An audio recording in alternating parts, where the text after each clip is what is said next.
नमस्कार सभी श्रोताओं को ज्ञान बूथ के अगले एपिसोड में आपका स्वागत करता हूं। आशा करता हूं कि आप सब ठीक होंगे। आइए हम देखते हैं कि विदुर जी आगे धृतराष्ट्र जी को क्या ज्ञान देते हैं। चलिए शुरू करते हैं। तो आगे जाके विदुर जी धृतराष्ट्र जी को कह रहे हैं कि जो लोग धनी होते हैं, जिनकी संतुष्टि हुई होती है, जिनके पास अपना खाने पीने का और जिनको कल की फिक्र नहीं है, जो अपना बंदोबस्त करके बैठे हैं, ऐसे पुरुषों का उदाहरण देके कह रहे हैं कि वो जो भोजन किसी के यहाँ करते हैं या उन्हें उन्हें ऐसी शांति प्राप्त नहीं होती है।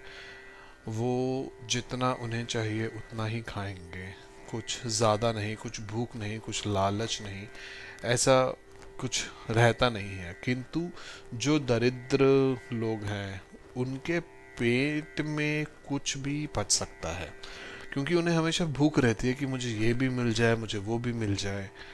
तो उसका उदाहरण देते हुए धृतराष्ट्र जी को यहाँ पर विदुर जी ये कह रहे हैं। आगे जाके विदुर जी कहते हैं कि जो पांच विषय हैं, जो पांच विषयों और दौड़ने वाली अपनी पांच इंद्रियों को जो काबू में नहीं रखता है, जो अपने इंद्रियों के वश में खुद हो जाता है, मोह के कारण और बाकी जो इंद्रियां हैं उनके कारण जो इनके अधीन हो जाता है, वो मनुष्य सफलता तो पाएगा, बट उसको सफलता ज़्यादा देर तक नहीं रहेगी, वह उसके हाथ से निकल जाएगी। तो अपनी इंद्रियों को वश में रखना एक बहुत बड़ा कार्य होता है, वो हमें करना चाहिए। हे भरत श्रेष्ठ, आत्मा का ज्ञान, क्रोध पे कंट्रोल रखना या अपने क्रोध को काबू में रखना, सहनशीलता की जो शक्ति है, धर्म के जो गुण हैं, धर्म की जो ज्ञान है, अपने जो वचन की जो रक्षा करना जानता है, जिसे दान देता आता है, ये जो गुण हैं ये सभी में नहीं होते, ये अधम पुरुषों के अंदर होते हैं। जो उत्तम श्रेणी के पुरुष हैं उनके अंदर ये गुण पाए जाते हैं।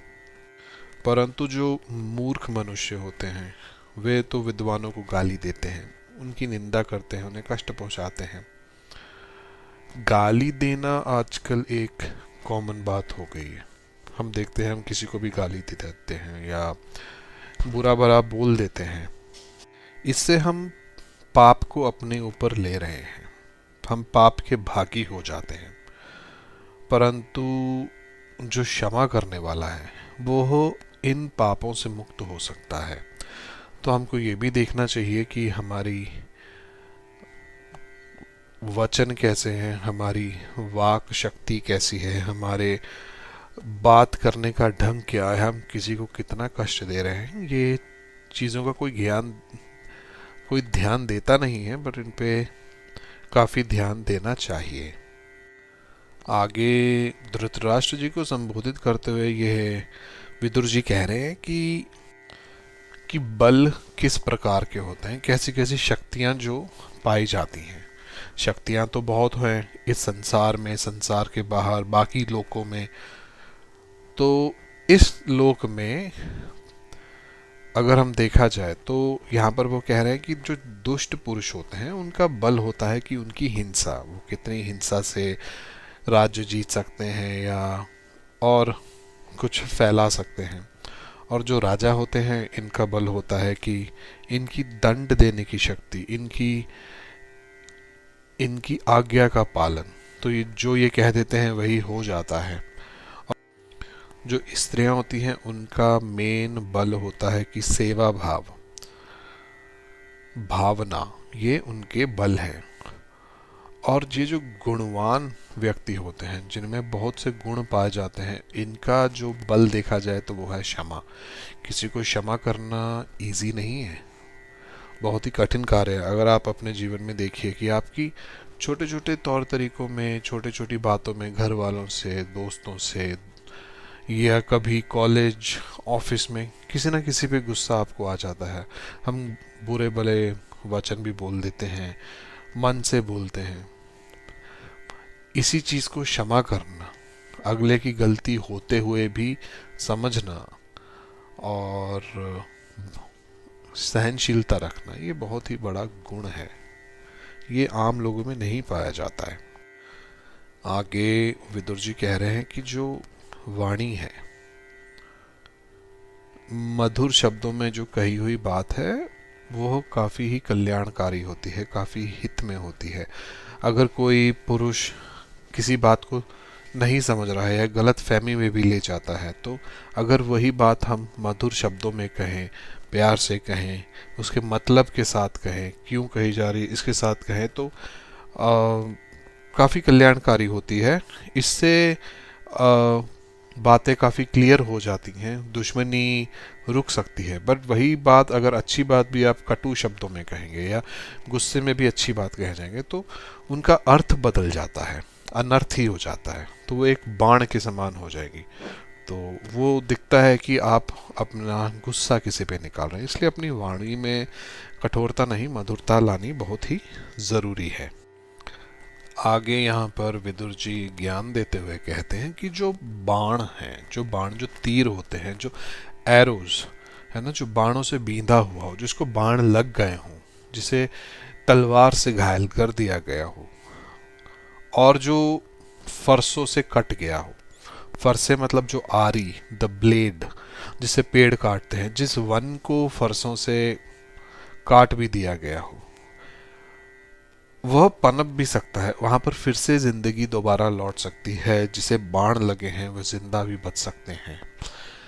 पर जो वचन, जो कड़वे शब्द, जो कटु वचन कहकर जिसका वाणी से अपराध किया हो, जिसको अंदर से भावुकता से, जिसकी अंदर तक आपने चोट पहुंचाई हो, वह घाव नहीं भरते। वह ऐसे भाव हैं कि वो दुश्मनी जन्मों जन्मांतर तक चलती है। शब्दों का बहुत ही कठोर असर होता है, तो अपने शब्दों को कंट्रोल में रखना बहुत ही ज़रूरी है। समझने की बात यहाँ पर यह है कि जो बाण है, यह पक्का बात नहीं है कि बाण आपके हृदय के अंदर ही घुसे, है ना, और या आपकी ऐसी चोट पहुंचाए कि आपकी मृत्यु होगी ही। परंतु जो कड़वे वचन हैं वह हृदय के भीतर ही जाने के लिए बोले जाते हैं और वो वहां से निकलते भी नहीं हैं। तो यह सोचकर हमको बोलना चाहिए। जो देवता लोग हैं, जो देवता हैं, वो जब किसी को पराजय देते हैं, जब किसी को हराते हैं, तो उसकी बुद्धि जो होती है ना, उसे पहले हर लेते हैं। तो ये हम तब की बात कर रहे हैं जब देव दानवों में लड़ाई होती थी, और उसके बाद भी इनको एक तरीके से हमें समझना चाहिए कि बुद्धिमान व्यक्ति, बुद्धिमान राजा किसी को जब पराजय करता है, उसके मुख्य हथियार ले लेता है, उसके हितकारी लोग ले लेता है। तो जब देवता लोग किसी को हराते हैं तो उसकी बुद्धि का हरण कर लेते हैं। इससे वह नीच कर्मों पर ही अधिक दृष्टि रखता है। तो जिसकी बुद्धि ही हरण कर ली गई हो, जिसके कह लो कि सभाकारी जो आपके मंत्री हैं, विशेष मंत्री हैं, उनको ही आपने अपनी ओर कर लिया, तो आपको ज्ञान की बातें कौन ही बताएगा। इसे ही हम विनाशकाल कह देते हैं। विनाशकाल उपस्थित होने पर जो बुद्धि है वो मलिन हो जाती है, आपके कर्मों का खेल है। फिर तो न्याय के समान जो प्रतीत होने वाली बातें हैं वो भी हमें बुरी लगती हैं। हृदय के अंदर हमारे कूट ही भरा रहेगा। तो धृतराष्ट्र राजन, जो आपके पुत्र हैं, यहाँ पर विदुर जी कह रहे हैं, जो आपके पुत्र हैं वो पांडवों के प्रति ऐसी ही विरोध से व्याप्त बुद्धि रखे हुए हैं। उनका हृदय मलिन हो गया है, वह माया के वश में आ गए हैं और वह गलत ही करेंगे। तो आपको यहाँ पर सही और गलत का फैसला लेना है। तो राजन, आप ये भी समझिए कि जो राज लक्षणों में से जो संपन्न होने के कारण इस तीनों लोगों का जो राजा बन सकता है, जो बुद्धि वाला है, जो ज्ञान वाला है, वह आपका आज्ञाकारी युधिष्ठिर ही है, जो इस पृथ्वी का शासक होने योग्य है। परंतु आप ये बात अपने पुत्रों को कैसे समझाएंगे? और ये भी है कि आप राजा हैं, तो जो आप कहेंगे वही होगा। तो आपको अपनी बात पर संयम रखना है, अपने बात पर खुद को भरोसा रखना है। तो यहाँ पर विदुर जी धृतराष्ट्र को यही समझा रहे हैं कि सही और गलत का फैसला आप कैसे लीजिए। और आगे इसी बात को बताते हुए कहते हैं कि जो युधिष्ठिर है वह धर्म तथा अर्थ के तत्वों को जानने वाला है ना।